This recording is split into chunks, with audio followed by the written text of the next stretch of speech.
Bismillah. Assalamualaikum warahmatullahi wabarakatuh. Alhamdulillah.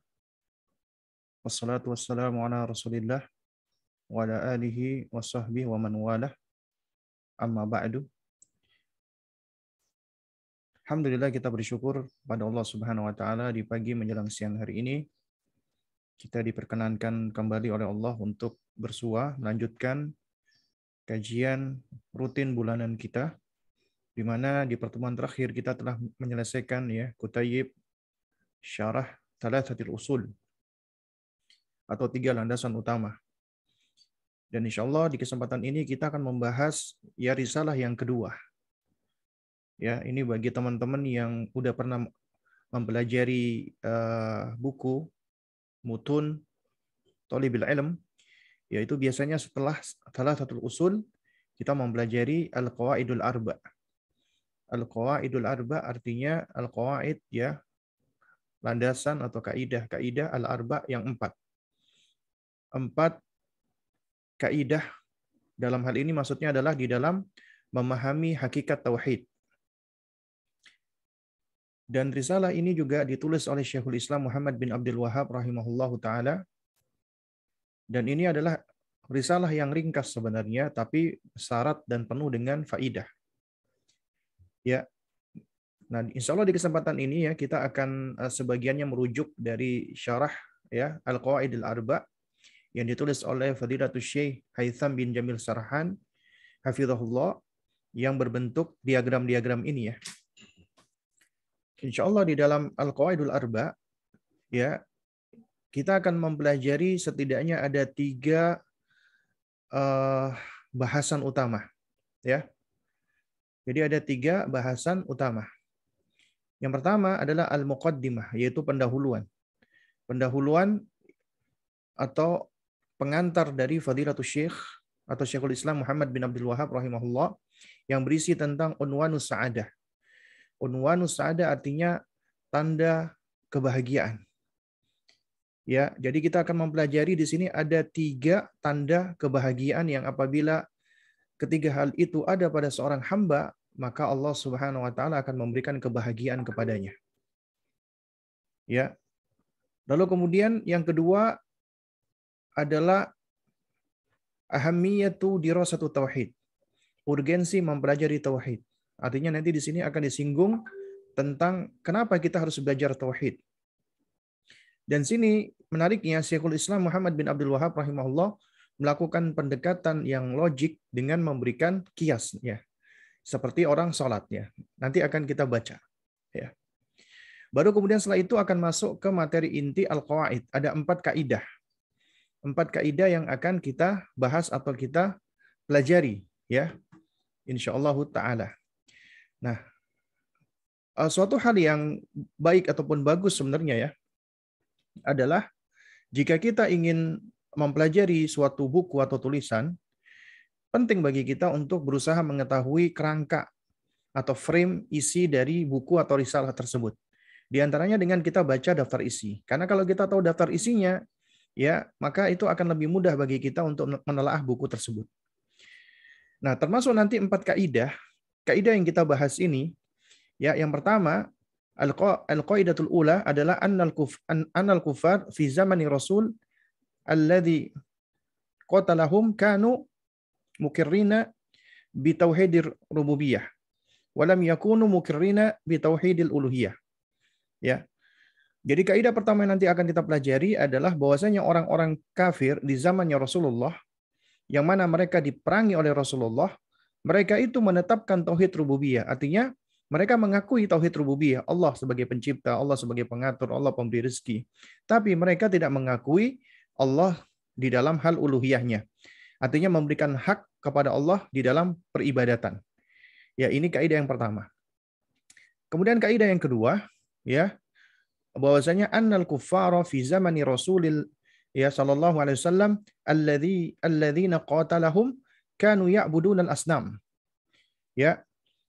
Orang-orang kafir di zaman Rasulullah sallallahu alaihi wasallam yang Nabi perangi mereka itu menyembah berhala-berhala. Ini perhatikan. La li'annaha tanfa'u wa tadurru. Bukan karena berhala itu diyakini bisa memberikan manfaat dan madarat begitu saja, bal li ajlil qurba wasyafa'ah faqat. Namun mereka menyembahnya adalah karena untuk mendekatkan diri dan untuk diberikan syafaat, ya.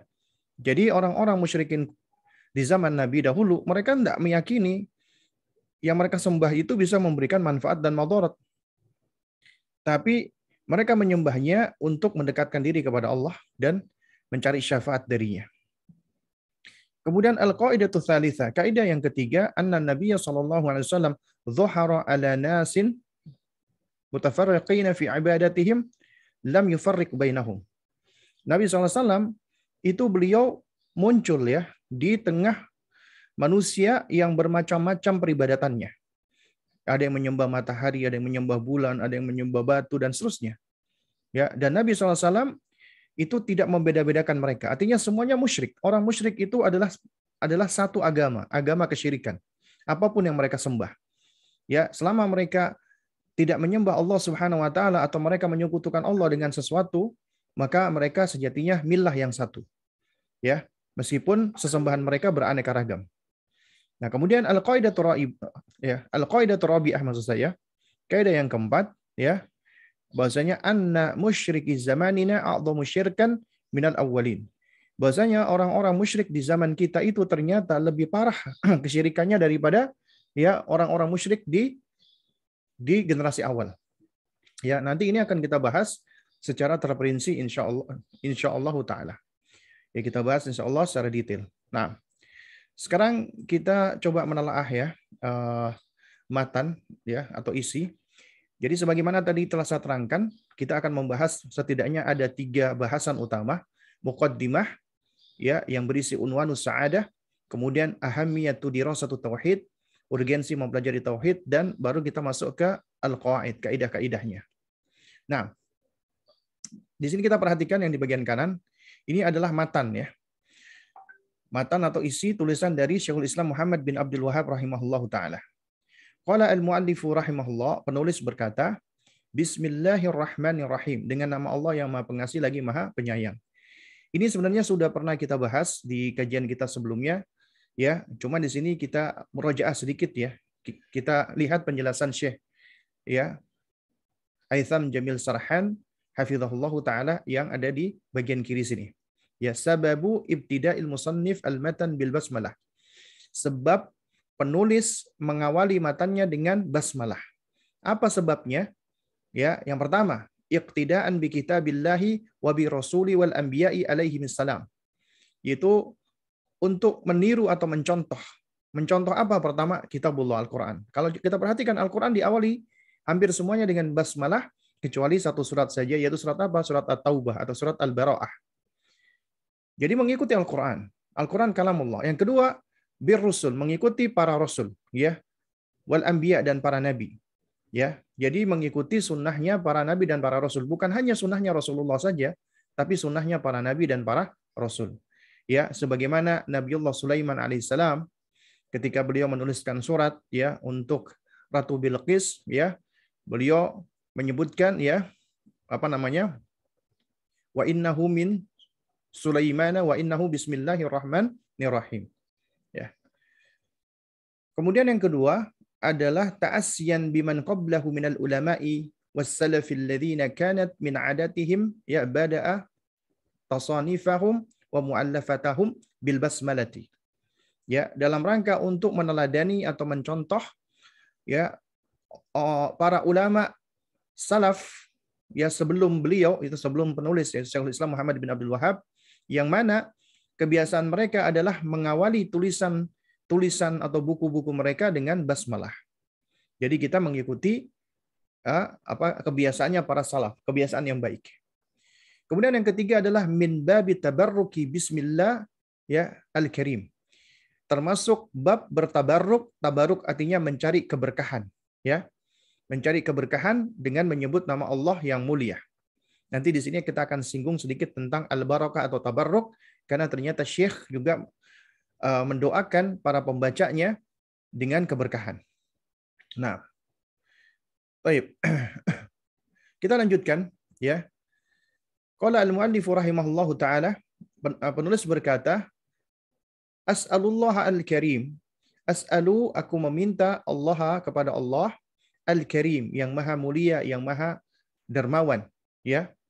Rabbal arsyil azim. Rabba, pemilik, ya, pengatur, pencipta, ya, pengurus, pemelihara, penjaga al-arsyil azim. Arsy-nya Allah yang azim, yang maha agung, yang besar, yang dahsyat, ya. Aku meminta kepada Allah yang mulia, ya, Rabb-nya arsy yang agung, ya. Jadi yang perlu kita ketahui bersama adalah Al-Karim termasuk salah satu nama Allah. Salah satu nama Allah yang mulia, ya. Di antara makna Al-Karim artinya Allah Subhanahu wa taala itu begitu maha baik dan maha dermawan. Di antara bentuk kedermawanan Allah Subhanahu wa taala adalah Allahu Azza wa Jalla memberikan, ya, apa yang dibutuhkan oleh makhluknya tanpa Allah Subhanahu wa taala itu menghitung-hitungnya. Artinya Allah Subhanahu wa taala tidak perlu menghitung apa yang Allah berikan. Saking banyaknya yang Allah berikan kepada makhluknya. Bahkan Allah berikan kepada siapa saja. Gak pandang manusia atau hewan atau tumbuhan, bahkan gak pandang orang kafir atau musyrik atau munafik, Allah tetap masih berikan berbagai macam kenikmatan. Buktinya orang-orang kafir juga masih banyak yang Allah berikan nikmat sehingga bisa hidup, bisa bernafas, ya, kemudian memiliki tubuh yang kuat dan yang semisalnya. Nah, ini menunjukkan Allah adalah Al-Karim, ya, Allah maha mulia. Allah maha dermawan, Allah maha baik. Dan di antara kedermawanan Allah adalah Allah Subhanahu wa taala nggak butuh dengan kita, nggak butuh dengan makhluknya. Allah nggak butuh dengan ciptaannya. Ya, tapi makhluk atau ciptaan Allah yang butuh dengan Allah. Nah, tapi Allah Subhanahu wa taala meskipun tidak butuh dengan kita, tidak butuh dengan makhluknya, Allah tetap membagi-bagi karunia-Nya, membagi-bagi nikmatnya, membagi-bagi rezekinya. Allah tetap memberikan kepada hamba-hambanya, padahal Allah nggak butuh dengan hamba. Ini berarti menunjukkan apa? Menunjukkan kebaikan yang luar biasa. Coba ya, kalau kita misalnya melihat nih, ada orang yang kita tahu, kita kenal, ini manusia, kita ngomong ya manusia. Ya, dia orang yang kaya raya, berharta banyak. Ya. Lalu kemudian ya dia itu saking baiknya, ramahnya, dermawannya, semua orang yang dia ketemui, dia kasih hadiah. Ya, tanpa dia meminta orang tersebut untuk berterima kasih ataupun untuk untuk membalas kebaikannya. Kenapa? Karena dia nggak butuh, ya. Dia nggak butuh imbalan, saking kayanya dia. Kita ngomong ini manusia loh ya, manusia yang lemah. Lantas sebagaimana dengan Allah yang maha sempurna? Ya, kalau kita melihat manusia seperti ini saja kita menganggap itu manusianya super baik, maka kenapa manusia itu banyak yang lalai dengan kebaikan-kebaikan Allah, dengan kedermawanan Allah Subhanahu wa taala. Karena yang Allah Subhanahu wa taala itu adalah maha mulia, maha dermawan, maha baik. Dan kita memohon kepada Allah yang maha mulia, yang maha dermawan ini. Dan dia adalah Rabbal Arsyil Azim, Rabb, ya, pencipta arsy, pengatur arsy, pemilik arsy, ya. Dan juga Allah Subhanahu wa taala, ya, yang memeliharanya. Arsy-nya Allah itu begitu luasnya. Ya. An yatawallaka fid dunya wal akhirah. Ya. An yatawallaka, agar Allah Subhanahu wa taala, ya, tawallaka. Makna tawalla artinya menjagamu, melindungimu, memeliharamu, mengurusimu. Itu makna tawalla. Allah menjadi wali. Wali itu artinya menjadi pelindung bagimu. Yang melindungimu, yang menjagamu, yang memeliharamu, yang mengurusi kamu. Ya, itu diantara makna wali. Al-awliya, jamak daripada wali. Ya, itu artinya Allah yang akan menjaga, Allah yang akan mengatur, Allah yang akan mengurusi. Ya, Allah yang akan memenuhi, melindungi, ya, melindungimu di dunia wal akhirah, di dunia dan di akhirat, ya. Jadi bukan hanya di akhirat tapi di dunia, bukan hanya di dunia tapi juga di akhirat, ya. Dan ini menunjukkan betapa baiknya Syekhul Islam Muhammad bin Abdul Wahhab rahimahullah dan betapa perhatiannya beliau kepada, ya, murid-muridnya atau kepada para pembacanya. Beliau awali selalu dengan doa. Makanya di pertemuan yang lalu tentang Thalathatul Usul, kita lihat di antara sifat rahmah para ulama ahlu sunnah dan ramahnya mereka, ya, rahmah dan ramah, adalah mereka begitu sayang dengan umat ini. Ya, karena mereka menginginkan kebaikan di dalam nasihat-nasihatnya. Ya, mereka menginginkan agar umat ini berada di atas kebaikan. Makanya mereka gunakan dengan cara yang rahmah dan pendekatan yang ramah kepada mereka. Di antaranya dengan mendoakan umat ini. Karenanya tidak heran apabila Syekhul Islam Ibnu Taimiyah rahimahullahu taala beliau mengatakan tentang deskripsi tanda ahlu sunnah. Apa kata beliau? Ahlu sunnah hum a'rafun nasi bil haqqi wa arhamuhum bil khalqi. Ahlu sunnah mereka adalah a'rafuhum. Ya, manusia ahlu sunnah adalah manusia yang paling berilmu, yang paling ngerti bil haqqi tentang kebenaran. Karena paling banyak ilmunya tentang Al-Quran dan Sunnah. Itu ahlu sunnah. Paling ngerti tentang kebenaran. Wa arhamuhum bil khalqi. Dan yang paling rahmah, paling penyayang bil khalqi terhadap makhluk Allah. Baik itu manusia, bahkan hewan, tumbuhan, dan yang semisalnya. Paling ramah. Paling berkasih sayang. Itulah ahlu sunnah. Makanya kalau ada orang ngaku-ngaku ahlu sunnah tapi keras, kaku, bengi, suka mencibir, suka mengumpat, suka menghujat, ya, dan muamalat-muamalat yang jelek lainnya, maka patut dipertanyakan ke ahlu sunnahannya. Meskipun dia ngaji tauhid, meskipun dia ngaji akidah, ngaji manhaj, tapi kalau itu semua tidak terpancarkan di dalam akhlaknya, di dalam muamalatnya, ya di dalam kesehariannya, maka patut dipertanyakan gitu loh. Dan ini bisa mencoreng nama ahlu sunnah. Karena betapa mudah kita mengklaim ahlu sunnah, ahlu sunnah. Kita mengklaim ya salafiyun, kita mengklaim manhaj salaf, kita mengklaim dakwah salafiyah, ya, kita mengklaim sunni dan seterusnya. Tapi kalau cuma sekedar klaim semua orang bisa, cuma mendakwakan diri semua orang bisa, semua orang mampu. Yang lebih penting dari itu adalah pembuktian.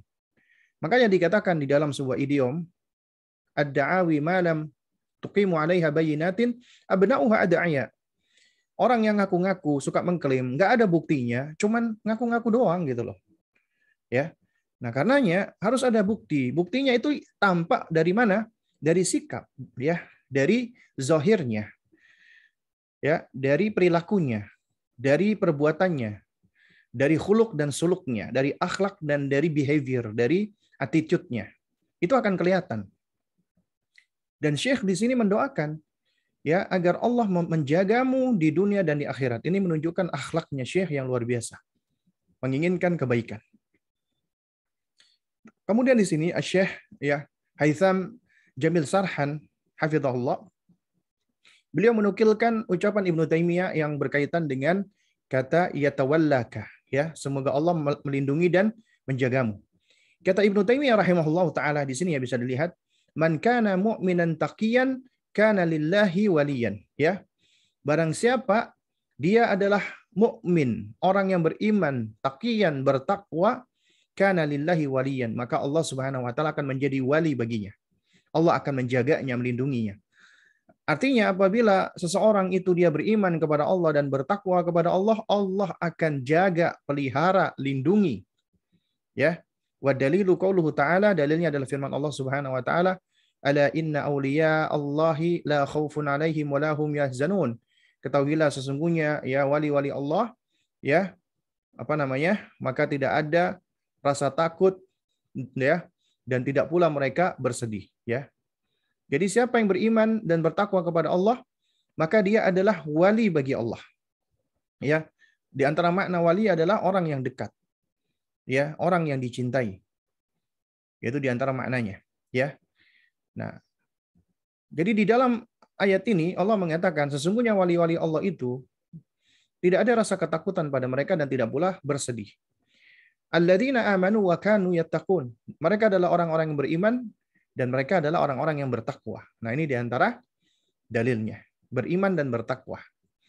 Ya, maka dia akan menjadi wali Allah, dan wali Allah, Allah akan menyayanginya, Allah akan mencintainya. Dan Allah akan melindunginya. Ya. Karena di antara makna yatawallaka itu juga bisa bermakna Allah akan mengurusinya Karena kecintaan Allah, sayangnya Allah apa kepadanya. Allah akan jaga dia, pelihara dia di dunia dan di akhirat. Itu doa yang pertama, ya. Jadi beliau mendoakan agar Allah menolong kita, umat di dunia dan di akhirat. Allah mengurusi urusan kita. Allah menjaga semua ya keadaan kita.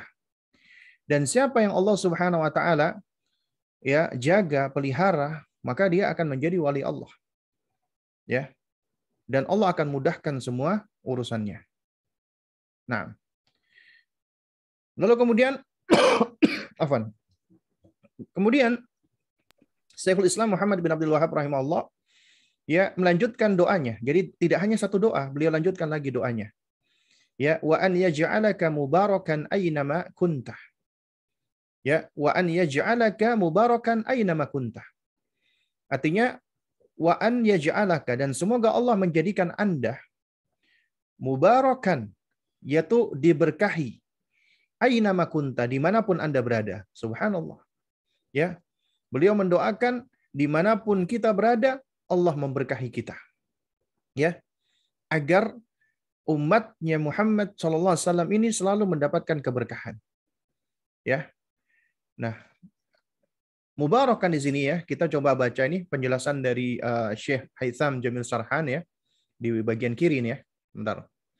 Nah, di sini kita perlu memahami nih makna al-barakah. Apa itu al-barakah? An-nama wa ziyadah. Ya, makna barakah itu artinya pertumbuhan dan pertambahan. Ada yang bertumbuh dan ada yang bertambah. Ya, bertumbuh kebaikannya dan juga demikian bertambah pula pahala-pahalanya. Ya. Itulah al-barakah. Artinya apabila sesuatu itu ya diberkahi, atau apabila ya al-barakah ya waqa'at 'ala syai' atau waqa'at fi syai', apabila keberkahan itu jatuh kepada sesuatu, maka sesuatu itu akan menjadi berkualitas. Sesuatu itu akan menjadi ya lebih bermanfaat. Contoh misalnya, apabila keberkahan itu jatuh kepada makanan, maka makanan itu akan menjadi makanan yang mengenyangkan meskipun jumlahnya sedikit. Dia akan mencukupi. Ya, meskipun nggak banyak, meskipun mungkin dengan lauk seadanya. Tapi itu sudah bisa menegakkan tulang punggung. Ya, itu menjadi nikmat. Ya. Demikian pula apabila keberkahan itu jatuh ke harta, maka harta itu akan menjadi harta yang mencukupi. Mencukupi di dalam kesehariannya, kebutuhan-kebutuhannya. Meskipun jumlahnya nggak banyak. Bahkan seringkali orang-orang yang Masya Allah, yang mereka bertakwa, meyakini tentang firman Allah, wa may yattaqillaha yaj'al lahu makhraja wa yarzuqhu min haitsu la yahtasib. Siapa yang bertakwa kepada Allah, maka Allah berikan jalan keluar dan Allah berikan rezeki dari jalan yang tidak disangka-sangka. Ya. Dia yakin dengan ayat ini dan dia terus berupaya untuk memupuk takwanya. Meskipun dia misalnya kerjaannya serabutan atau kerjaannya kayak jualan, ya penghasilannya pas-pasan, tapi pas untuk makan, ya pas untuk kebutuhan, pas. Artinya dia nggak kurang gitu loh.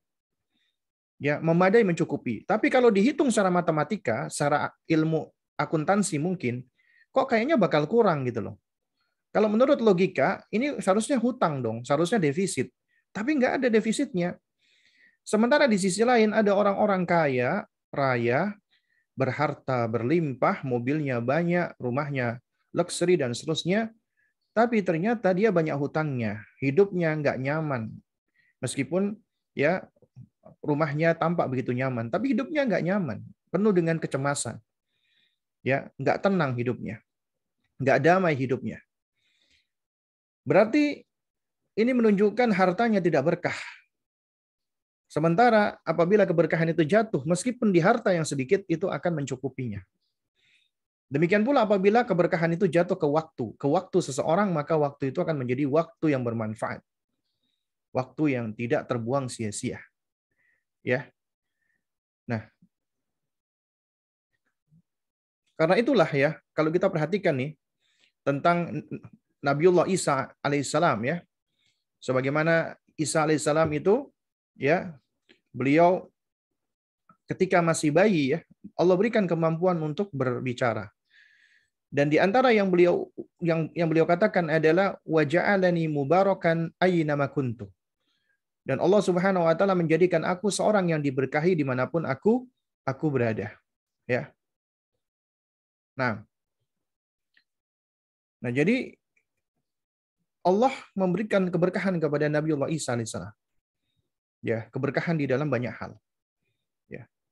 Dan ini juga yang didoakan oleh Syekhul Islam Muhammad bin Abdul Wahhab rahimahullah, wa an yaj'alaka mubarakan aina ma kunta.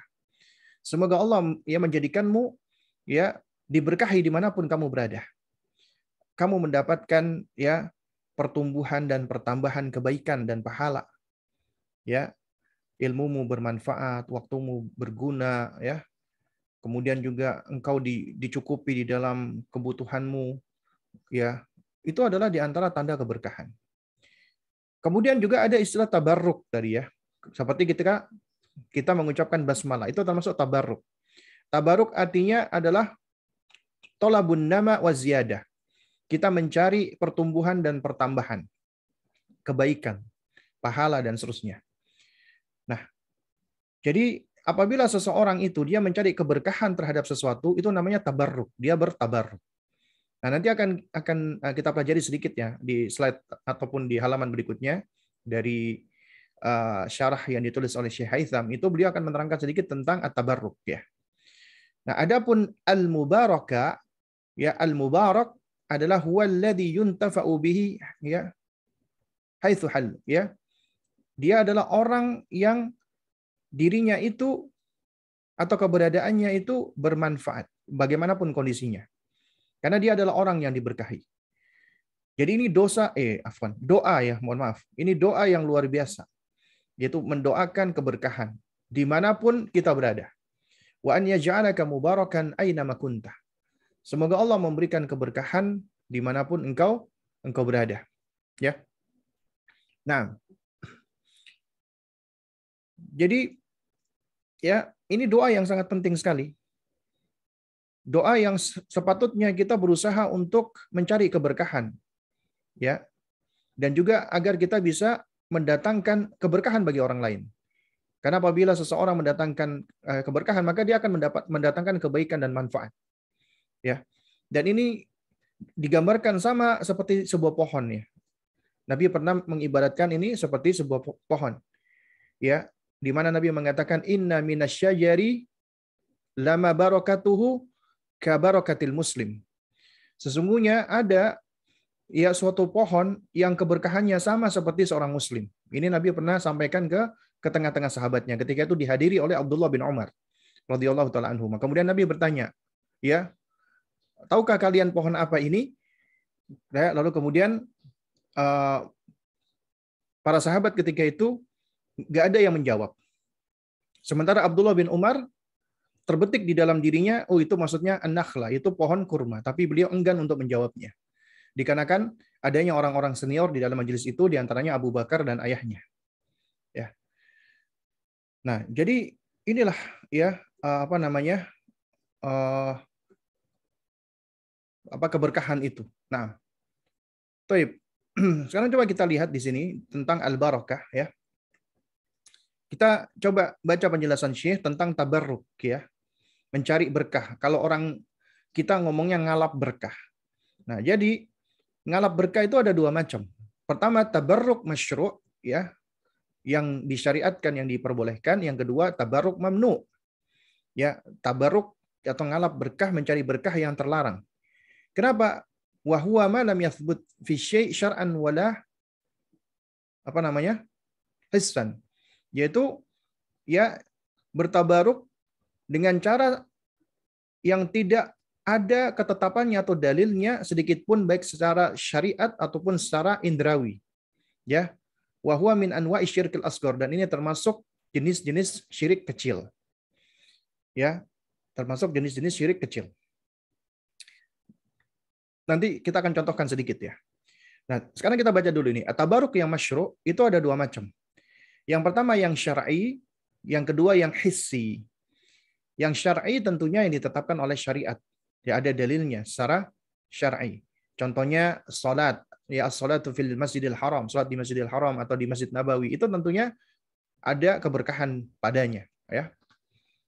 Nah, adapun yang hissi, adapun yang indrawi, contohnya adalah al-ilm wa du'a, ya, wa nahwuhuma, seperti ilmu, doa dan yang semisalnya atau yang selainnya, ya. Jadi farrajulu yutabarruku bi ilmihi.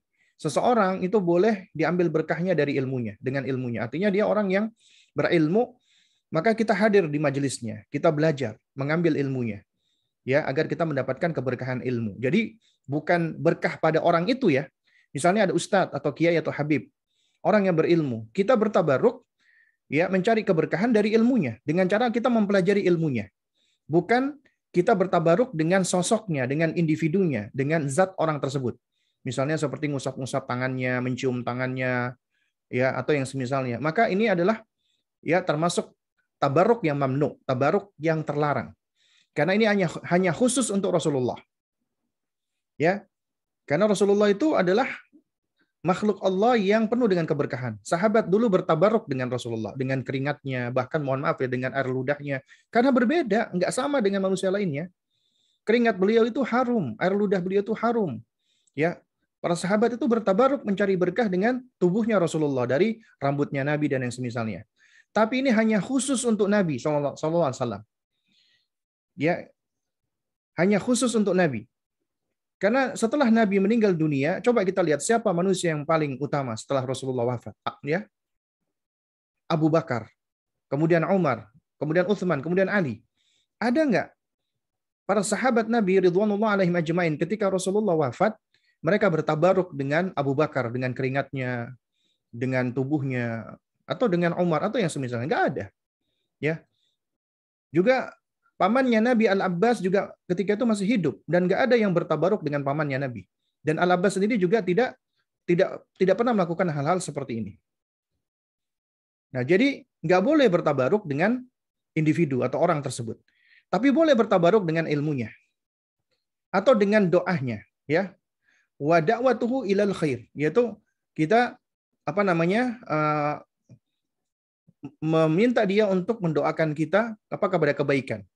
Dan ini dengan syarat orang itu masih hidup dan orang itu hadir di hadapan kita. Jadi nggak boleh ketika orang itu sudah meninggal kita datang ke kuburannya, kita minta supaya dia mendoakan kita. Ya. Nah, fayakunu hadza barakah li'annana nilna minhu ya khairan katsirah, ya.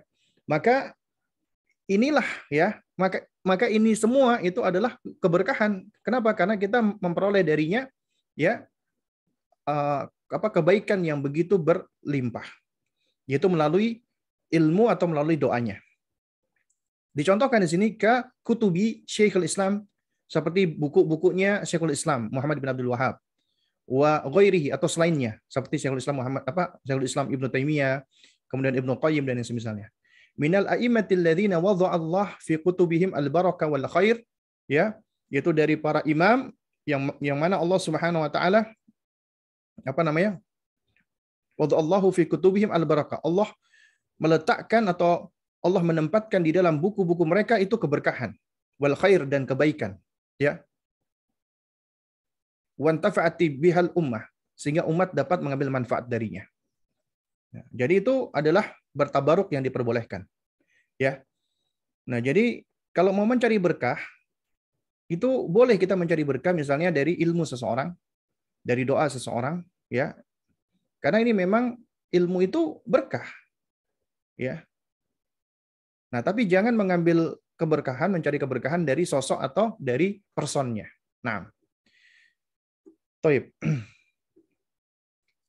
Kemudian doa berikutnya dari Syekh adalah wa an yaj'alaka mimman idza u'tiya syakara. Nah, ini kita akan masuk ke dalam 3 kunci kebahagiaan yang disebutkan oleh Syekh yang termaktub di dalam doanya. Ini luar biasa. Wa an yaj'alaka, dan semoga Allah menjadikan Anda mimman idza u'tiya syakara, termasuk orang-orang idza u'tiya, apabila diberikan karunia atau nikmat, syakara, dia bersyukur.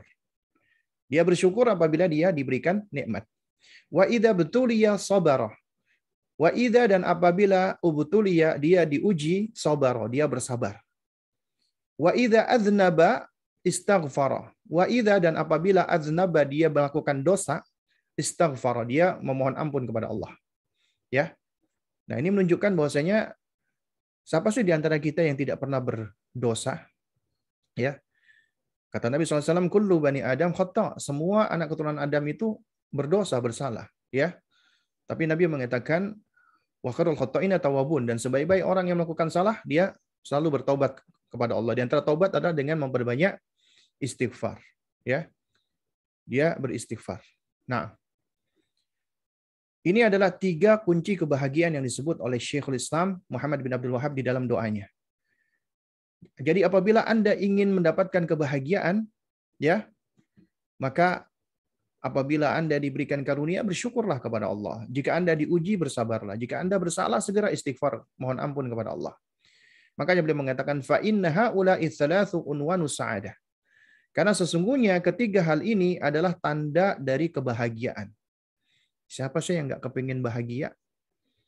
Siapa sih yang nggak pingin mendapatkan kesenangan? Semua orang pingin kebahagiaan, kesenangan. Ya, tapi tentunya kesenangan yang dimaksud, kebahagiaan yang dimaksud adalah kebahagiaan yang hakiki. Ya, bukan hanya kebahagiaan yang semu. Kebanyakan kebahagiaan di dunia ini semu. Dan itu semua adalah karena mencari jalan selain jalan Allah. Seperti orang-orang yang mencari kebahagiaan dengan cara apa? Ikut-ikut bermeditasi, atau ikut yoga, atau ikut yang semisalnya. Ya, itu semua adalah kebahagiaan semu. Tapi kebahagiaan yang sejati apabila seseorang, mereka adalah kembali mendekat kepada Allah. Dan kemudian apabila mereka diberikan Allah, bersyukur. Diuji Allah, bersabar. Bersalah, segera beristighfar dan mohon ampun kepada Allah. Lalu kemudian kita perhatikan di sini, an-ni'matu ibtila. Kata Syekh Haitham Jamil Sarhan, ya, hafizahullah taala, ya, ketika beliau menerangkan wa an yaj'alaka mimman idza utiya syakara, ya, semoga Allah menjadikanmu termasuk orang-orang yang apabila diberikan karunia dia bersyukur. Beliau mengatakan, ya, an-ni'ma ibtila. Nikmat itu sendiri adalah ujian, cobaan dari Allah. Jadi jangan kita kira bahwasanya ketika Allah memberikan rezeki, Allah memberikan karunia, itu adalah bukan ujian, itu ujian. Ya. Wadillatu katsira minha. Ya, dan dalilnya banyak, di antaranya firman Allah mengatakan wa nabluukum bisyarri wal khairi fitnah. Wa nabluukum, dan kami uji kalian bisyarri dengan keburukan, wal khairi, dan dengan kebaikan, fitnah sebagai ujian bagi kalian. Ya. Juga sebagaimana Allah ketika mengabadikan Sulaiman alaihissalam. Ya. Ini di dalam surat An-Naml ini. Falamma ra'ahu mustaqiran indahu. Ya. Dan tatkala Sulaiman melihat, ya, arsy-nya Bilqis itu tiba-tiba sudah ada di sisinya, qala, maka Sulaiman berkata, hadza min fadli rabbi. Ini semua adalah fadilah karunia dari Rabbku. Coba perhatikan perkataan beliau setelahnya, liyabluwani, untuk menguji aku. Aashkuru am akfur, apakah aku bersyukur ataukah aku kufur? Wa man syakara fa innama yashkuru li nafsi. Siapa yang bersyukur sesungguhnya dia bersyukur untuk dirinya sendiri, kebaikan dirinya sendiri. Wa man kafara fa inna rabbi ghaniyyun karim. Dan siapa yang kufur sesungguhnya Rabbku maha kaya lagi maha mulia. Ya. Nah, jadi ini menunjukkan apa? Menunjukkan ujian. Demikian pula Allah Subhanahu wa taala ketika menerangkan tabiat manusia, fa ammal insanu idza mabtalahu rabbuhu fa akramahu wa na'amahu fa yaqulu rabbi akraman. Ya. Nah, fa ammal insan, adapun manusia, ya, idza mabtalahu rabbuhu, ya, apabila Rabb-nya itu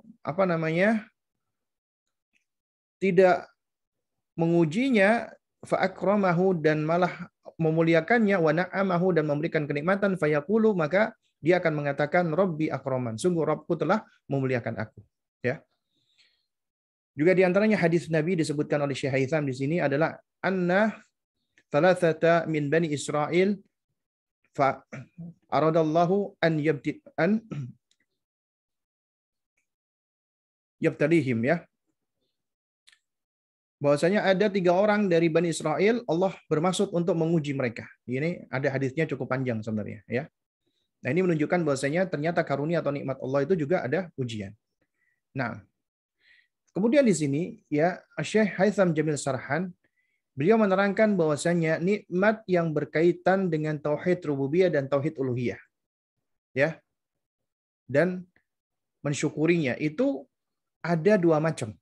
Jadi ada nikmat karunia Allah yang berkaitan dengan tauhid rububiyah, tauhid uluhiyah, dan mensyukurinya. Itu ada 2 macam. Pertama adalah ya ta'alluq billah qabla ni'mah, yaitu berkaitan dengan Allah sebelum kenikmatan itu. Ya. Jadi sebelum Allah memberikan nikmat. Yang kedua adalah ya, jadi bergantung kepada Allah sebelum Allah berikan nikmat, ya. Ta'alluq billah qabla ni'mah. Jadi sebelum Allah berikan nikmat kita sudah bergantung kepada Allah. Sudah bertawakal kepada Allah, sudah bersandar kepada Allah. Kemudian yang kedua adalah syukrun ba'da wuqu'in ni'mah. Bersyukur setelah Allah ya memberikan nikmatnya kepada kita. Ya, jadi di sini ada 2 macam. Yaitu qabla ni'mah dan ba'da ni'mah, ba'da wuqu'in ni'mah. Sebelum nikmat itu Allah berikan, kita sudah bergantung, sudah percaya dengan Allah, yakin dengan Allah, bergantung kepadanya. Setelah turunnya nikmat, maka kita bersyukur, ya.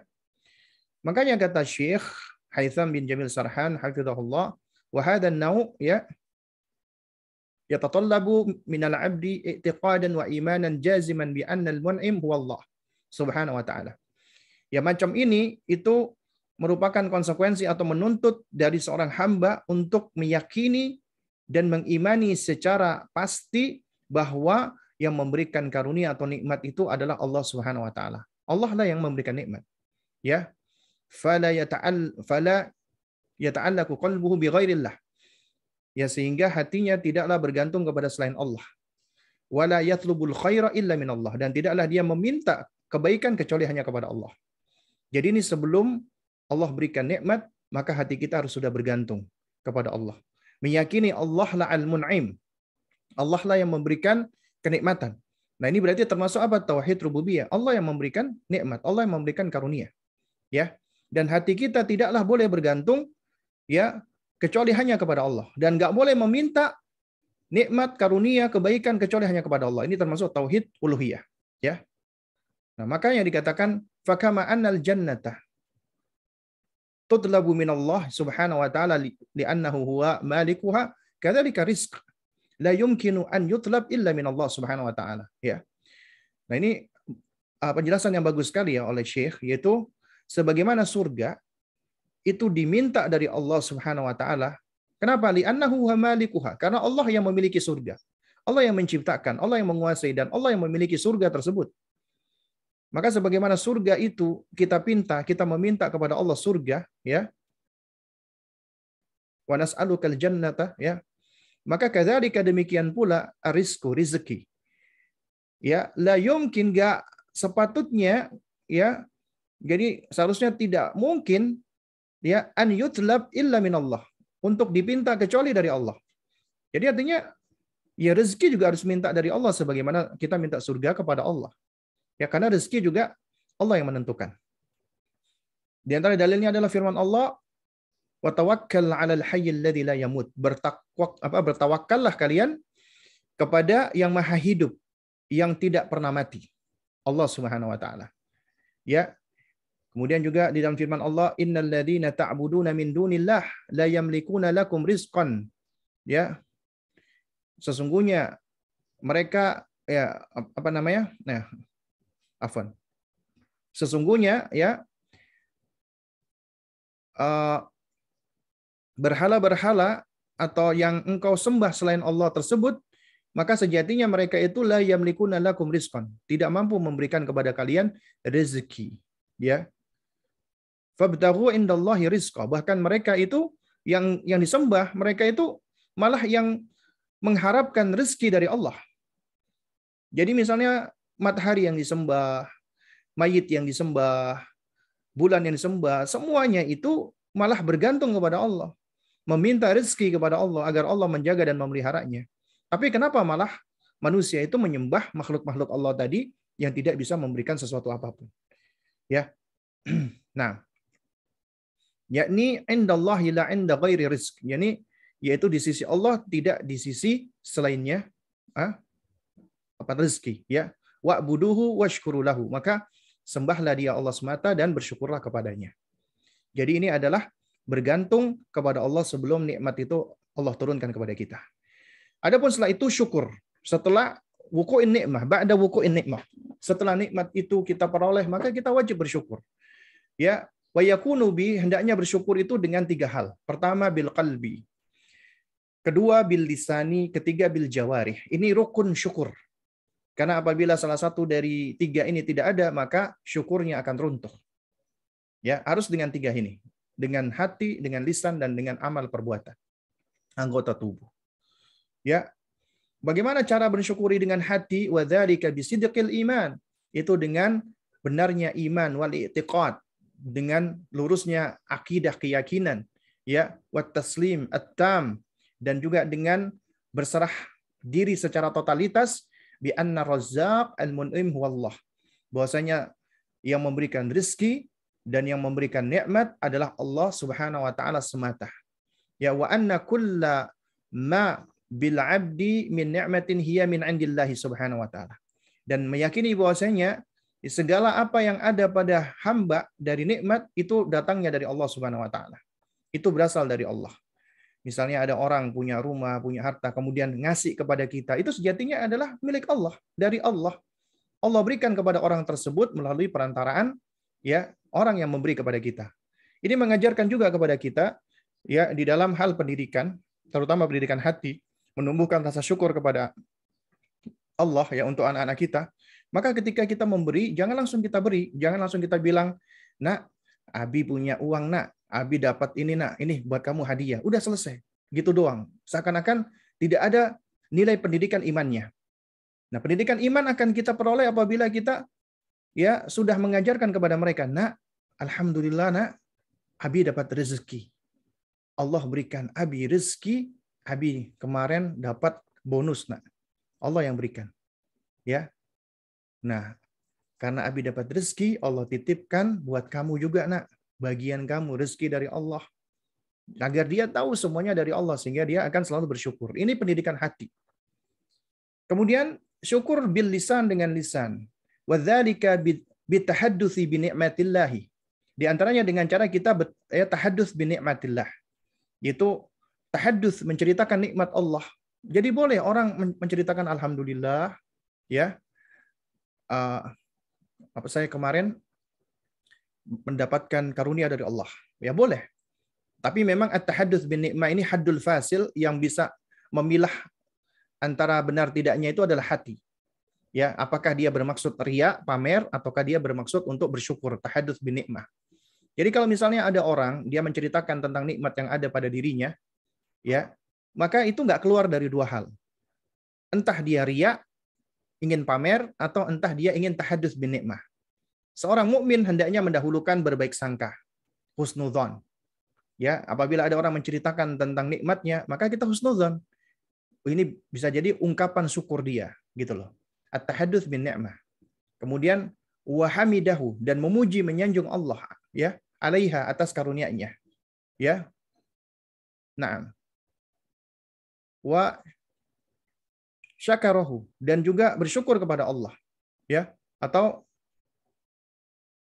ya mengapresiasi Allah Subhanahu wa taala. Wassana alaihi, dan menyanjung Allah Subhanahu wa taala. Di qaulihi ta'ala, sebagaimana firman Allah, wa amma bi ni'mati rabbika fahaddits. Adapun nikmat atau karunia dari Rabbmu, maka sampaikanlah, ceritakanlah. Tahadduts bin ni'mah itu namanya. Di antara bentuk tahadduts bin ni'mah adalah ketika Anda baru punya bayi. Kemudian Anda memberikan berita gembira, alhamdulillah Allah telah mengaruniakan untuk kami ya seorang putri atau putra, demikian dan demikian. Itu termasuk tahadduts bin ni'mah. Kita memberikan kabar gembira, ya. Itu boleh, ya. Kemudian yang ketiga adalah bil jawarih, dengan anggota tubuh. Ya. Nah, wa dzalika bi sarfin ni'ma fil wajhi alladhi ya yurdihi anna subhanahu wa ta'ala. Yaitu dengan cara kita mempergunakan nikmat ya di dalam hal-hal yang diridhoi oleh Allah Subhanahu wa taala untuk kita. Ya. Jadi nikmat yang Allah berikan itu ya harus digunakan untuk mencari ridhonya Allah, tidak digunakan untuk ya kemaksiatan yang dapat mendatangkan murka Allah. Bil idhafati ila amali ta'at taqarruban lahu subhanahu wa ta'ala. Ya. Apa sebagai tambahan ya apa namanya dengan amalan-amalan ketaatan dalam rangka untuk mendekatkan diri kepada Allah Subhanahu wa taala, wajtina bil ma'asi imtithalan li amrihi, dan menjauhi kemaksiatan sebagai bentuk apa pengejawantahan atau merealisasikan perintah Allah Subhanahu wa taala, ya.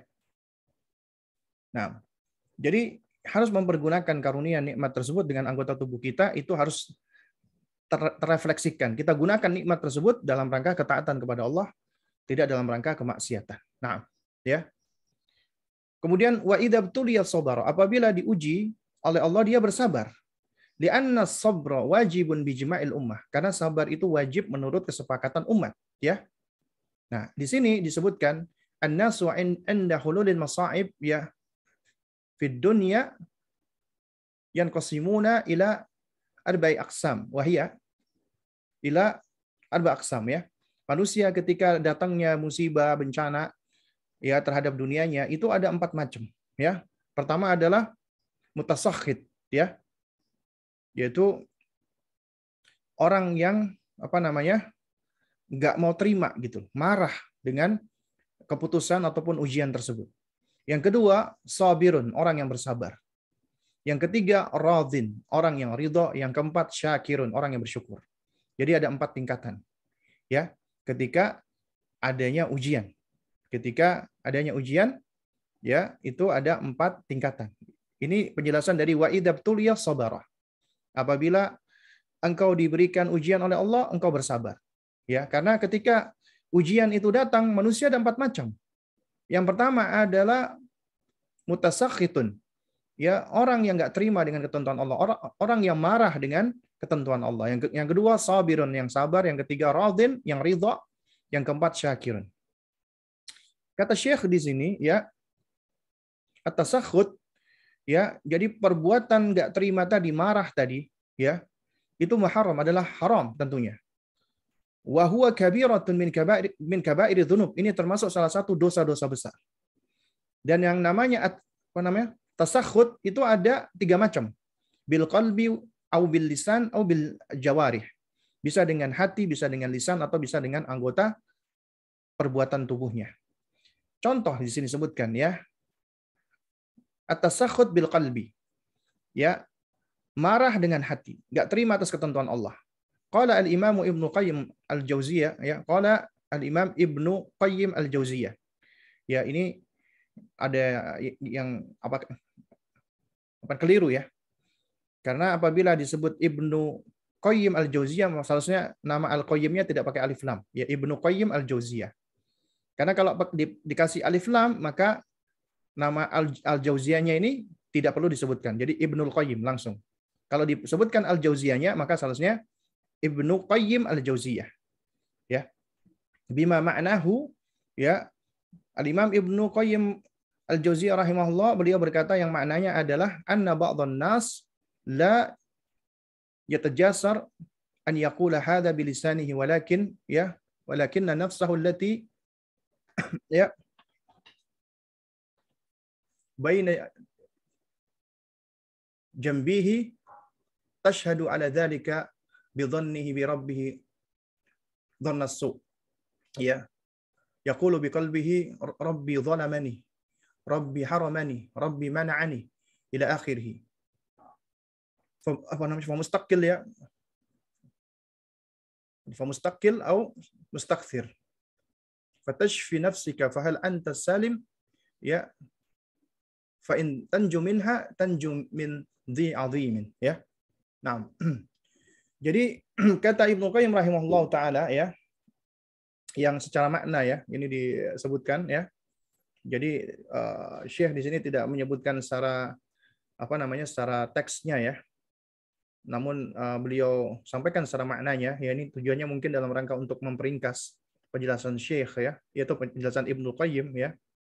Jadi di antara bentuk seseorang yang dia tidak terima atau marah ya dengan ujian Allah Subhanahu wa taala adalah anna ba'dhan nas, ada sebagian orang ya, la yatajasar ya. Artinya dia itu nggak berani an yaqula hadza bilisanihi. Jadi dia nggak berani mengucapkan ketidaksukaannya dia atas ketentuan Allah itu dengan lisannya. Ya.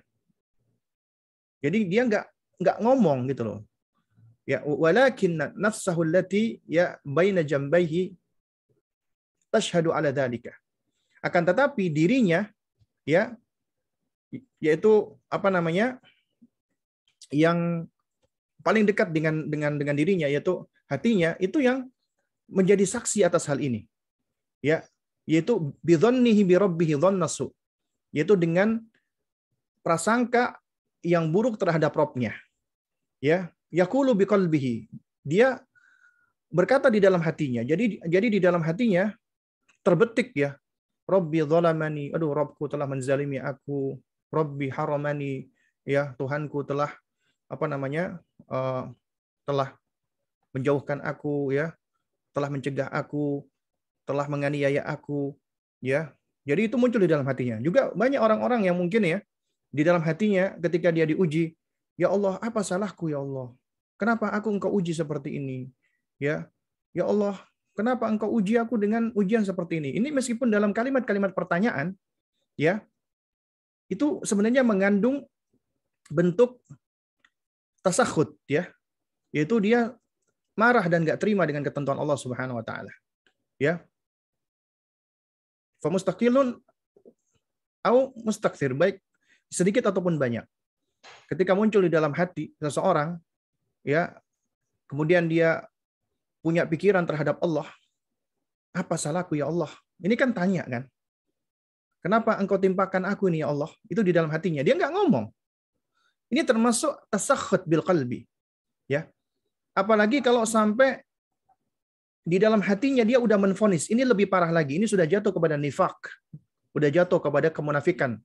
Ya, bahkan udah berada di dalam jurang kufuran, ya. Allah, kamu enggak adil. Ya Allah, astagfirullah. Ya, jadi ada ucapan-ucapan seperti itu. Ya, Tuhanku enggak adil kepadaku. Ya, Tuhanku telah menganiaya aku. Ini berarti sudah lebih parah lagi. Yang tadi itu masih mempertanyakan, itu masih berada di level yang lebih rendah daripada yang sudah langsung menvonis Allah. Yang mempertanyakan juga sama, itu sudah termasuk at-tasakhut. Karena seakan-akan dia ragu dengan keadilan Allah. Ya. Nah, jadi kita perlu untuk apa? Untuk memperhatikan hal ini di dalam diri kita. Apakah kita selamat darinya? Ya. Nah, kemudian baru tasakhut bil lisan, yaitu protes, enggak suka dengan lisan. Ya. Yakunu bisiyah, bisa dengan berteriak-teriak. Ketika ada musibah berteriak-teriak, histeris. Niyahah, atau meratap ya, dengan memukul-mukul wajah, merobek-robek baju. Au wal qaul bil wail, atau dengan ucapan-ucapan yang berisi laknat ya, celaka.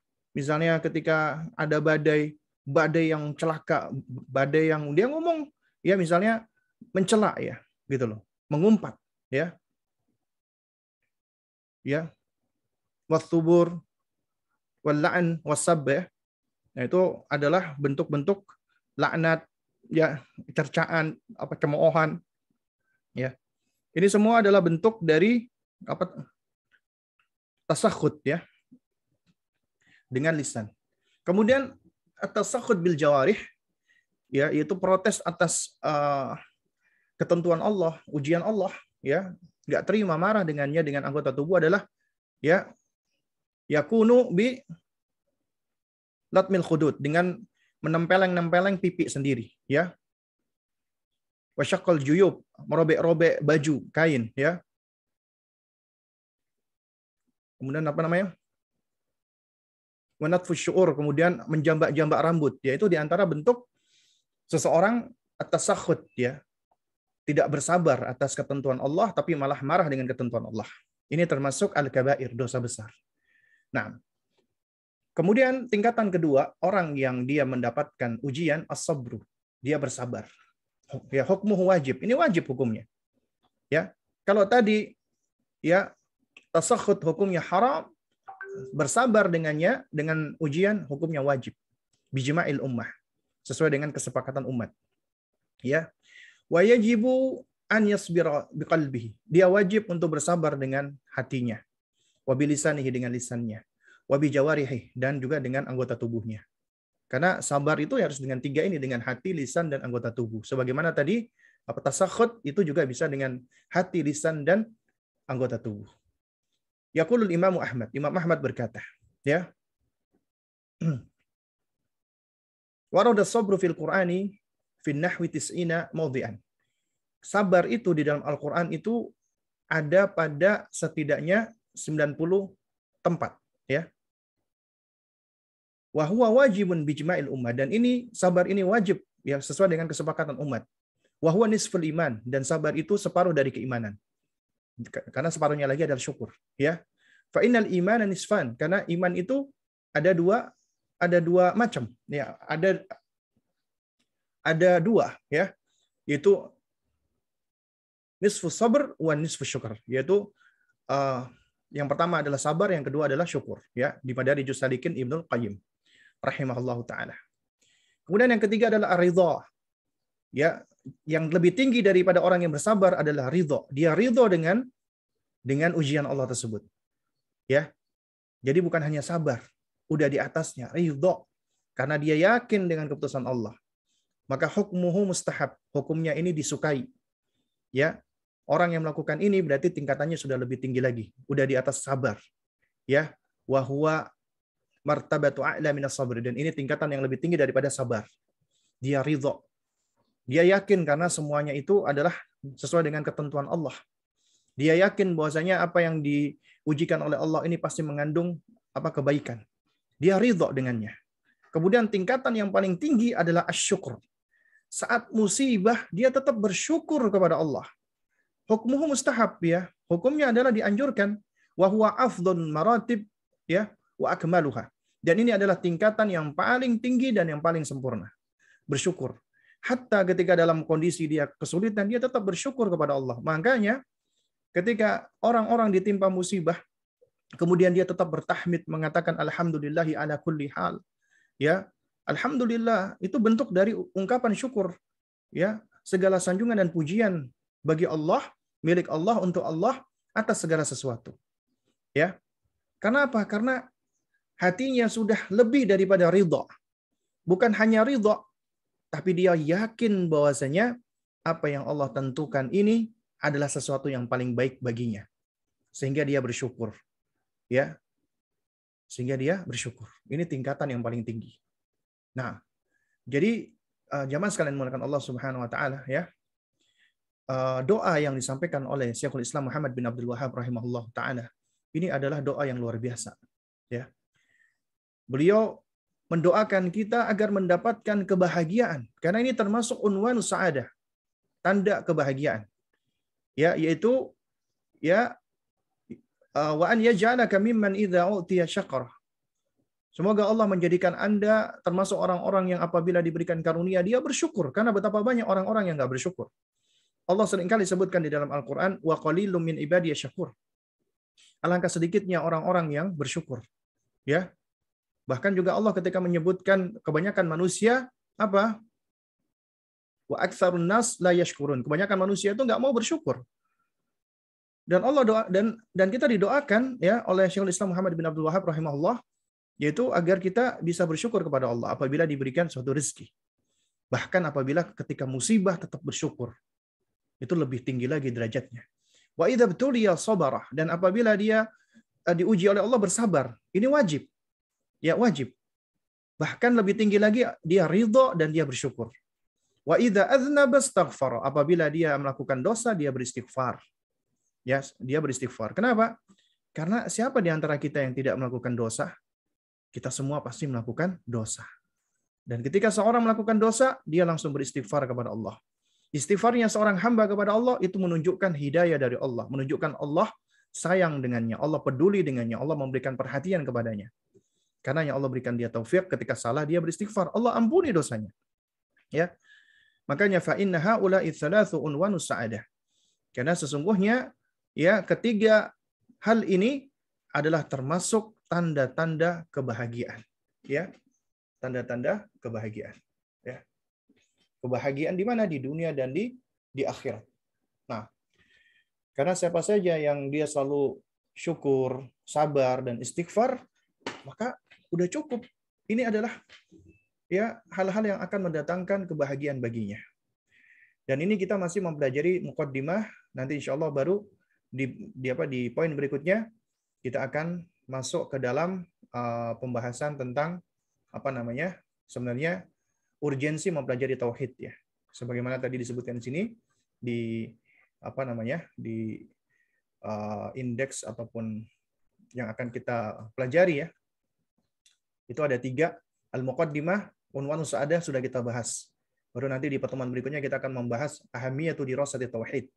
Urgensi mempelajari tauhid, baru kemudian kita masuk ke al-qawaid, ada 4 kaidah. Ya mudah-mudahan Allah mudahkan ya bahasan kita ini. Nah, Thayyib. Baik, mungkin masih ada sedikit waktu. Apabila ada yang bertanya, dipersilahkan. Ya. Ya, silakan apabila ada pertanyaan, mungkin bisa mengajukan pertanyaan. Ya, atau yang ingin tanya langsung silakan raise hand berkaitan dengan bahasan kita pada pagi menjelang siang hari ini. Kita masih di muqaddimah dari kitab atau Kutayib Al-Qawaidul Arba. Ya. 4 kaidah di dalam memahami tauhid ya. Dan ini adalah ilmu yang sangat bermanfaat agar kita bisa jauh dari kesyirikan dan juga agar kita bisa menjaga tauhid kita, tauhid yang murni, tauhid yang bersih. Nah, ini sudah ada pertanyaan yang masuk ya. Izin bertanya Ustaz, bagaimana cara menyikapi orang tua yang selalu mengingatkan mengenai nasab kita? Seperti kita ada keturunan para wali, dan disarankan untuk ziarah ke makam leluhur, dan juga orang tua berencana untuk memasang nisan pendahulu kami di mana sebelumnya tidak ada nisan, jazakumullah khair. Ya, caranya adalah tentunya kita ya pertama kita mengingkari, wajib apabila ada kemungkaran wajib kita ingkari. Ya. Man ra'a minkum munkaran falyughayyir bi yadihi fa illam yastati fa bi lisanihi fa illam yastati fa bi qalbihi wa dzalika dha'ful iman. Apabila kalian melihat ada kemungkaran, maka ingkari dengan tangannya. Apabila memang memiliki kemampuan. Kalau nggak mampu dengan lisannya, kalau nggak mampu dengan hatinya. Ya, jadi harus diingkari. Minimal pengingkaran dengan hati dulu, itu wajib. Ya. Baru kemudian apabila kita mampu mengingkari dengan lisan, maka kita ingkari dengan lisan. Maksudnya dengan cara menasehati. Lalu yang kedua, ya, erat kaitannya dengan masalah menasehati. Seseorang tidak akan bisa menasehati kalau dia tidak memiliki ilmu. Karena itu, apabila kita belum memiliki ilmu, jangan kita nasehati dengan lisan dulu. Ya. Tapi hendaknya kita berilmu dulu agar kita bisa hikmah di dalam menyampaikan. Karena di antara hikmah kita harus punya ilmu, baru kemudian kita sampaikan dengan lemah lembut, dengan hilmu. Kemudian yang ketiga, ya, rukun dari hikmah adalah ta'ani, sabar, tenang, tidak tergesa-gesa. Ya. Jadi kita sampaikan secara ilmiah, kita sampaikan secara lemah lembut, dan kita tenang, ta'ani. Tidak emosional, tidak temperamen, tidak memaksa, tidak ngamuk-ngamuk, tidak intinya melakukan hal-hal yang kurang baik ya. Kita ta'ani, tenang. Tenang, sabar, tidak pengen cepet orang itu berubah. Karena kita nggak bisa merubah orang. Yang bisa merubah orang itu Allah Subhanahu Wa Taala. Kita cuma bisa berusaha. Kemudian yang ketiga, ya, kita tahu yang namanya dakwah itu ada ad-da'watu bil lisan, dakwah dengan lisan kita. Ada juga dakwah bil hal, dakwah dengan perbuatan kita. Karenanya apabila kita misalnya belum mampu untuk berdakwah secara lisan atau dakwah lisan kita belum diterima, maka dakwah bil hal, dakwah dengan perbuatan. Bagaimana cara dakwah dengan perbuatan? Dengan menunjukkan akhlaknya ahlu sunnah yang sebenarnya. Kita semakin ramah dengan orang tua, semakin santun, semakin lemah lembut. Tapi kesantunan dan kelemah lembutan itu tidak menghilangkan ketegasan ya. Bukan artinya kalau ada hal-hal yang sifatnya buruk, maksiat, apalagi kesyirikan, kita nggak tegas, tetap kita tegas. Tapi tegas itu bukan artinya keras. Tegas tetap dengan lemah lembut. Ya, dengan santun, tetap tegas. Ya. Kita menunjukkan ketidaksetujuan kita, tapi tetap kita baik. Kita bermuamalah dengan orang tua kita dengan cara yang baik. Bahkan ini di antara salah satu cara agar kita bisa memperbaiki hubungan kita, koneksi kita dengan orang tua kita. Karena apabila koneksi kita baik, maka untuk melakukan koreksi akan lebih mudah. Kan kaidahnya connection before correction. Lalu kemudian yang keempat adalah ya kita doakan orang tua kita, cari waktu-waktu mustajabah agar Allah memberikan hidayah. Ya bukan hanya dalam hal ini, tapi juga di dalam hal-hal yang paling mendasar, itu Allah berikan kepada orang tua kita akidah yang benar, semangat untuk belajar, menuntut ilmu, ya. Nah, ini diantara yang bisa kita lakukan. Kemudian setelah itu kita serahkan kepada Allah, kita bertawakal kepada Allah Subhanahu wa taala. Kita serahkan semuanya kepada Allah Azza wa Jalla. Nah, jika orang tua misalnya tidak mendengarkan kita, masih tetap bersikeras, ya sudah, kita sudah menasehati, kita sudah melaksanakan tanggung jawab, ya.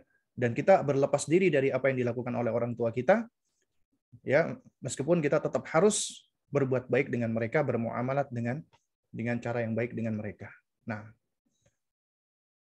izin bertanya di luar tema, bagaimana jika kita tinggal di dalam rumah yang terdapat foto-foto dan juga stiker makhluk hidup karena bukan rumah sendiri dan tidak memiliki kuasa untuk menurunkan foto-foto tersebut? Jazakallah khairan. Ya kurang lebih sama ya. Artinya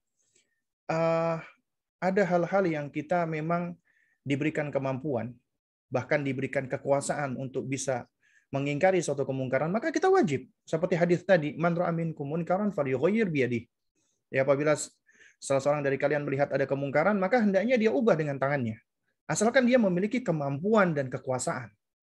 Kalau nggak memiliki kemampuan dan kekuasaan, maka ya kita kembalikan kepada sejauh mana kemampuan kita. Oh, kemampuan kita adalah ya masih secara lisan, maka kita sampaikan secara lisan. Ya, kita jelaskan dengan cara yang baik tadi, ya secara ilmiah, kita bawakan dalil dari hadis Nabi SAW. Ya. Kemudian kita jelaskan juga secara dalil akli, rumah yang banyak gambar makhluk bernyawa, biasanya rumah itu menjadi tidak tenang, tidak tentram. Kenapa? Malaikat rahmah nggak mau masuk, syaitan malah bercokol.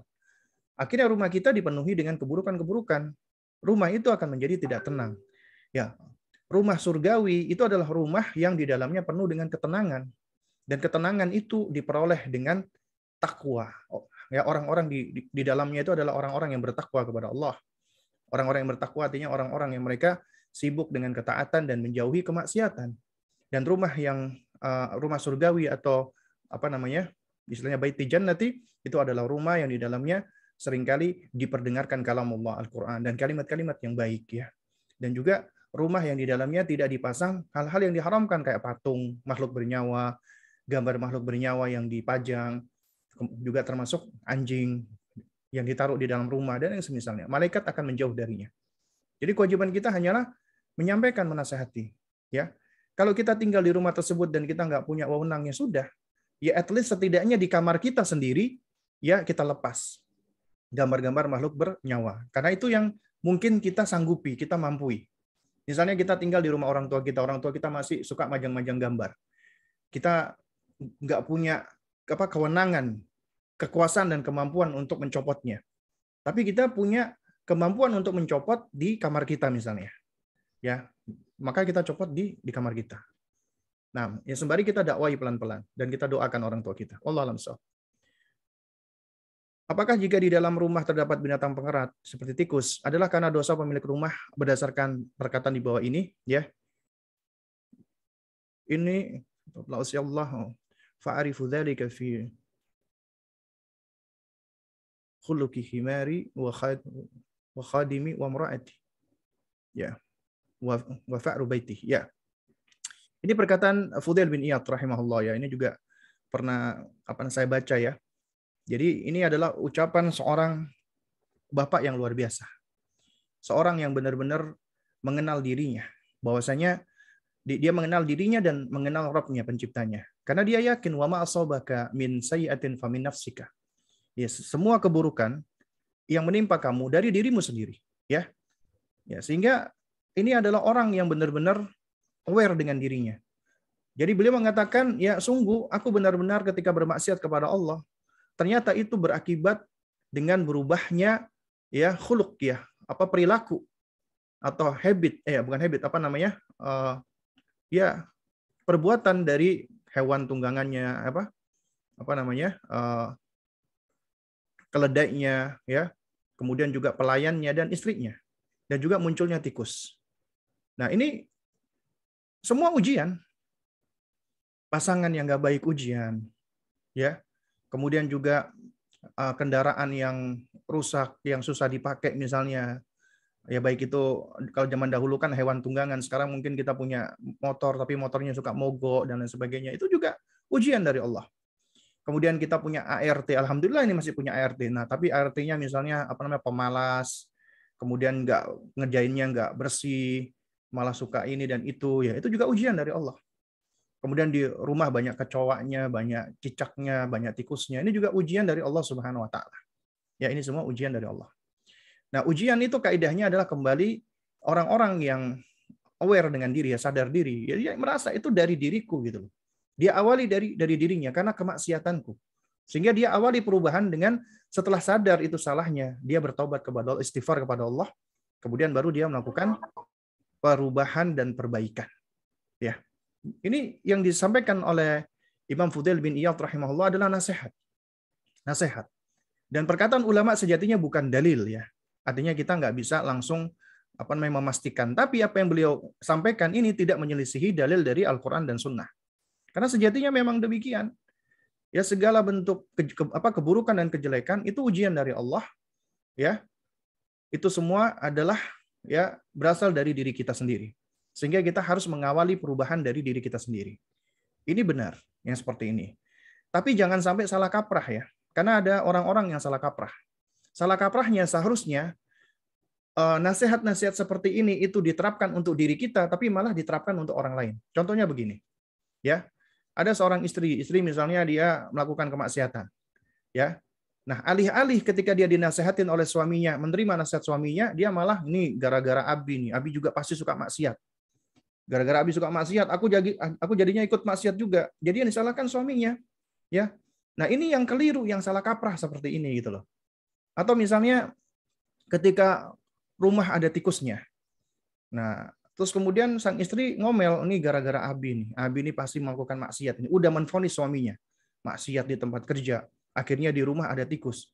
Padahal bisa jadi nggak lepas dari salah istrinya juga. Artinya semua orang sangat mungkin bersalah karena ujian itu menimpa kepada semua yang ada di situ gitu loh. Jadi nggak boleh ini dijadikan sebagai sarana untuk apa? Untuk menvonis orang lain atau menuntut orang lain tapi lupa dengan diri kita sendiri. Ya. Nah itu juga ada sebagian orang, ya, kadang-kadang itu melihat ya kondisi rumah seperti ini itu langsung dikait-kaitkan. Ya, tapi kalau itu sebagai sarana untuk kita kontemplasi, ya, kita merenung atas kesalahan kita, itu bagus sebenarnya. Nah, tapi ada juga orang-orang yang kadang terlalu takalluf, ya, yang terlalu berlebihan. Misalnya ketika di rumahnya ada kecoa, ada cicak, dia langsung sudah khawatir, takut jangan-jangan di rumahku ini banyak jinnya, banyak setannya. Akhirnya datanglah ke Ustadz. Ustadz, apakah benar bahwasanya rumah yang banyak cicaknya, banyak kecoanya itu adalah karena banyak jinnya, dikarenakan banyak setannya, dan apa yang harus aku lakukan?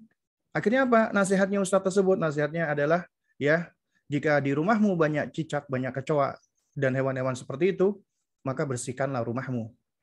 Ya, bersihkan. Ya, jadi alih-alih kita menyalahkan jin, kita menyalahkan setan, ya bersihkan rumah gitu loh. Karena hewan-hewan seperti itu biasanya tidak suka dengan tempat-tempat yang bersih.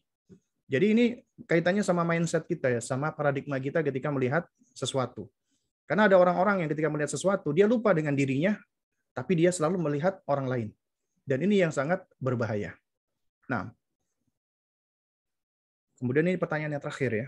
Ada masanya kondisi anak lemah dan hidup terasa berat bagi anak. Cobaan dari segala arah, termasuk keluarga. Jadi kadang anak berpikir, apa dosa anak sehingga anak mengalami hal ini.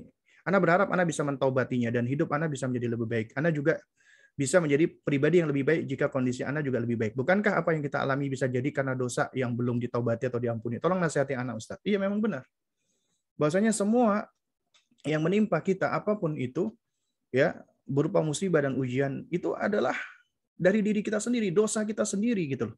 Wa ma asabakum min musibatin fabima kasabat aydikum, ya. Segala apa yang menimpa kalian itu adalah lantaran perbuatan tangan kalian sendiri. Semuanya karena dosa kita sendiri, ya. Jadi kalau kita mengalami suatu ujian musibah, maka yang pertama kali itu kita lihat dari diri kita sendiri. Itu nggak lepas dari dosa kita, dari kemaksiatan kita, dari keburukan kita. Karena siapa di antara kita yang nggak bersalah? Siapa di antara kita yang nggak bermaksiat? Siapa di antara kita yang tidak melakukan keburukan-keburukan? Kita semua punya keburukan, kemaksiatan, kejelekan. Allah tutupi, alhamdulillah. Allah yang paling tahu tentang kondisi kita. Dan ketika Allah turunkan ujian itu, ya, maka orang-orang yang berilmu. Mengapa saya katakan orang berilmu? Karena tentunya orang yang tidak berilmu itu akan sulit bagi dirinya untuk sadar. Tapi orang yang berilmu dengan ilmunya adalah cahaya, maka itu bisa membangkitkan kesadaran. Kenapa? Karena dengan ilmu yang dia pelajari itu dia tahu bahwa ternyata Allah sendiri yang menyebutkan itu nggak lepas dari dosa kita. Dan Nabi menerangkan bahwasanya ketika diuji, berarti itu tanda Allah perhatian sama kita. Allah sayang dengan kita. Nabi mengatakan, innallaha idza ahabba qauman ibtalahum. Sesungguhnya Allah apabila mencintai suatu kaum, Allah akan uji. Makanya para nabi dan rasul adalah manusia yang paling besar ujiannya dibanding kita. Kita nggak ada apa-apanya. Lalu kemudian juga yang kedua adalah ketika kita diuji, kemudian kita bersabar, itu bisa menjadi kafarah, menjadi penggugur dosa. Siapa di antara kita yang nggak berdosa? Sementara ketika kita sadar, ujian itu turun karena dosa kita, maka dengan ujian itu menjadi barokah. Afwan, bukan barokah. Ya, ujian itu menjadi nikmat bagi kita, anugerah, karunia, itu kebaikan bagi kita. Kenapa? Karena itu dapat menggugurkan dosa kita dan juga dapat mengangkat derajat kita, ya. Raf'ud darajah, kita akan terangkat derajatnya. Dan orang yang terangkat derajatnya maka tentunya akan semakin dekat dengan Allah. Dan juga dengan ujian itu kita akan merasa lemah. Kita merasa fakir. Dengan kelemahan dan kefakiran kita, kita akhirnya sadar diri, kita ini butuh yang bisa menolong kita. Dan nggak ada yang bisa menolong kita, ya kecuali Allah. Fitrah kita akan menggerakkan kita meminta pertolongan kepada Allah. Allah lah yang bisa menolong kita. Berarti ini sarana agar kita lebih dekat kepada Allah, berkhalwat kepada Allah. Semakin mendekatkan diri kepada Allah. Makanya dikatakan oleh Ibnu Taimiyah rahimahullah, bahwasanya an-ni'matu allati ya tuqbiluha ilallah, ya afwan. Ya. An-niqmah, ya. Ujian, ya, yang malah mendekatkanmu kepada Allah, maka sejatinya itu adalah nikmat. Sementara an-ni'matu nikmat, ya, tunsika anillah, yang menyebabkanmu lupa, lalai dari Allah, maka itu sejatinya nikmah. Itulah bencana, itulah musibah. Ya. Nah, oleh karena itu makanya semua bentuk ujian yang menimpa kita nggak lepas dari dosa-dosa kita. Dan memang manusia itu bertingkat-tingkat sesuai dengan tingkatan ilmu dan tingkatan imannya. Bisa jadi dulu kita ketika belum belajar, ketika kita ditimpa musibah, ditimpa ujian, kita nggak terima. Kenapa? Karena memang kita jahil, kita bodoh terhadap diri kita, apalagi bodoh terhadap Allah. Ketika Allah timpakan ujian, akhirnya kita mungkin di dalam hati kita, kenapa aku kok diuji seperti ini? Ya Allah, apa salahku? Itu juga termasuk dosa, al-kabair. Tapi alhamdulillah Allah berikan kita karunia, Allah berikan kita taufik, Allah berikan kita hidayah. Di antaranya Allah jadikan kita orang yang mau belajar, kita sadar. Dengan ilmu itu menjadi cahaya yang menerangi hati kita. Ketika kita berikutnya ditimpa ujian, kita belajar untuk ridho dengannya. Karena kita yakin setelah kita pelajari, ternyata Allah Subhanahu wa taala menurunkan ujian-ujian ini, ya, itu ada pelajaran-pelajarannya. Ya. Minimal kita menjadi sabar, orang yang sabar. Minimal, karena itu wajib kita belajar bersabar. Kemudian dengan semakin kita belajar lagi, kita ridho. Semakin belajar kita belajar lagi, ternyata ujian itu menjadikan kita terus bersyukur kepada Allah. Jadi itu semua kuncinya ada di mana? Ada di ilmu. Ya, ada di ilmu kita. Nah, Allah taala shawab, ya. Ini sepertinya sudah tidak ada lagi pertanyaan. Mungkin kita cukupkan dulu sampai di sini. Kurang lebihnya saya mohon maaf apabila ada hal-hal yang kurang berkenan. Tentunya yang benar datangnya dari Allah, yang batil datangnya dari diri saya pribadi. Ya, kita tutup dengan kafaratul majelis. Subhanakallahumma wa bihamdik asyhadu an la ilaha illa anta astaghfiruka wa atubu ilaik. Assalamualaikum warahmatullahi wabarakatuh.